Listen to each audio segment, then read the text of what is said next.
The Selfish Giant by Oscar Wilde. Every afternoon, as they were coming from school, the children used to go and play in the giant's garden. It was a large, lovely garden with soft green grass. Here and there over the grass stood beautiful flowers like stars, and there were 12 peach trees that in the springtime broke out into delicate blossoms of pink and pearl, and in the autumn bore rich fruit. The birds sat on the trees and sang so sweetly that the children used to stop their games in order to listen to them. "How happy we are here!" they cried to each other. One day the giant came back. He had been to visit his friend the Cornish ogre and had stayed with him for 7 years.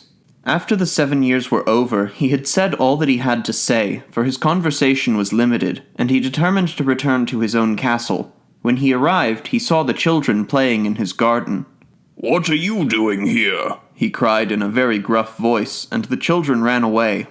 "My own garden is my own garden," said the giant. "Anyone can understand that, and I will allow nobody to play in it but myself." So he built a high wall all round it and put up a notice board. "Trespassers will be prosecuted." He was a very selfish giant. The poor children had now nowhere to play. They tried to play on the road, but the road was very dusty and full of hard stones, and they did not like it. They used to wander round the high wall when their lessons were over, and talk about the beautiful garden inside. "How happy we were there," they said to each other. Then the spring came, and all over the country there were little blossoms and little birds. Only in the garden of the selfish giant it was still winter. The birds did not care to sing in it, as there were no children, and the trees forgot to blossom. Once a beautiful flower put its head out from the grass, but when it saw the notice board, it was so sorry for the children that it slipped back into the ground again and went off to sleep. The only people who were pleased were the snow and the frost. "Spring has forgotten this garden," they cried, "so we will live here all the year round." The snow covered up the grass with her great white cloak, and the frost painted all the trees silver. Then they invited the north wind to stay with them, and he came. He was wrapped in furs, and he roared all day about the garden and blew the chimney pots down. "This is a delightful spot," he said. "We must ask the hail on a visit." So the hail came. Every day for 3 hours he rattled on the roof of the castle till he broke most of the slates, and then he ran round and round the garden as fast as he could go. He was dressed in grey, and his breath was like ice. "I cannot understand why the spring is so late in coming," said the selfish giant as he sat at the window and looked out at his cold white garden. "I hope there will be a change in the weather." But the spring never came, nor the summer. The autumn gave golden fruit to every garden, but to the giant's garden she gave none. "He is too selfish," she said. So it was always winter there, and the north wind and the hail and the frost and the snow danced about through the trees. One morning the giant was lying awake in bed when he heard some lovely music. It sounded so sweet to his ears that he thought it must be the king's musicians passing by. It was really only a little linnet singing outside his window, but it was so long since he had heard a bird sing in his garden that it seemed to him to be the most beautiful music in the world. Then the hail stopped dancing over his head, and the north wind ceased roaring, and a delicious perfume came to him through the open casement. "I believe the spring has come at last," said the giant, and he jumped out of bed and looked out. What did he see? He saw a most wonderful sight. Through a little hole in the wall the children had crept in, and they were sitting in the branches of the trees. In every tree that he could see there was a little child, and the trees were so glad to have the children back again that they had covered themselves with blossoms and were waving their arms gently above the children's heads. The birds were flying about and twittering with delight, and the flowers were looking up through the green grass and laughing. It was a lovely scene, only in one corner was it still winter. It was the farthest corner of the garden, and in it was standing a little boy. He was so small that he could not reach up to the branches of the tree, and he was wandering all round it, crying bitterly.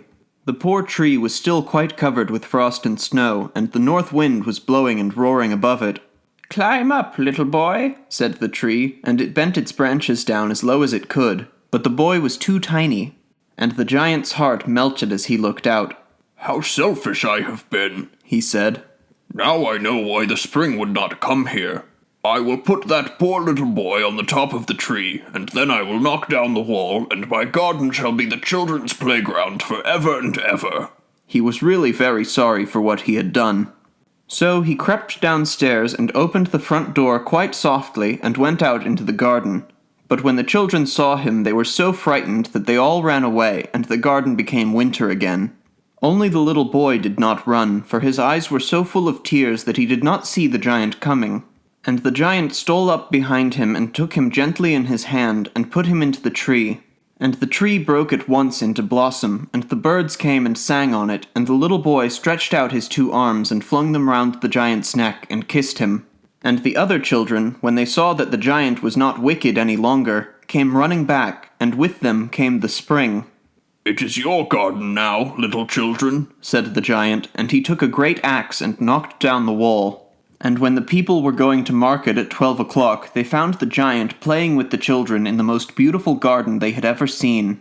All day long they played, and in the evening they came to the giant to bid him goodbye.